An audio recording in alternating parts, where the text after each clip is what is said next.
না, দুটি সময় নির্দিষ্ট করে বলা যায় যে এই সময়গুলোতে সহবাস করা জায়েজ নেই, হারাম। তার একটা হলো মাসিক যখন হয় তখন, এবং সন্তান হওয়ার পরে যে রক্ত যতদিন থাকে ততদিন, নেফাস হয় যতদিন, সেটা সে সময়। আরেকটা হলো যে ফরজ রোজা যদি রাখা হয় রমজান মাসে, তাহলে ওই রোজা অবস্থাতে। এই দুই সময় ছাড়া পুরুষের জন্য স্ত্রী সহবাস বা স্ত্রীর জন্য স্বামী সহবাস কোনো অবস্থাতে আর নিষেধ না। অনেকেই বলেন যে অমুক সময় সহবাস করা মাকরু, অমুক সময় সহবাস করা হারাম, অমুক সময় সহবাস করা ঠিক না। এগুলো সব মন গড়া কথাবার্তা, ভিত্তিহীন কথাবার্তা। এর সাথে ইসলামী শরিয়ার কোনো সম্পর্ক নাই। অনেক চটি বই টই বাজারে পাওয়া যায়, অনেক সময় সমস্ত বই পুস্তকে লেখা থাকে যে এই সময় সহবাস করলে এই বাচ্চা এরকম হয়, এই সমস্যা হয়, ওই অসুবিধা হয়, এই সময় সহবাস করা ঠিক না।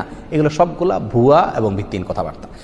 চিকিৎসা বিজ্ঞানীদের যদি কোনো পরামর্শ থাকে ভরা পেটে করা ঠিক না বা অমুক তমুক, এরকম যদি কোনো থিওরিক্যাল কথা কোনো ডাক্তার, কোনো বিশ্বস্ত কোনো মানুষ বলে থাকেন, তাহলে সেক্ষেত্রে সেটাকে আপনি আমলে নিতে পারেন। কিন্তু ইসলামী শরিয়া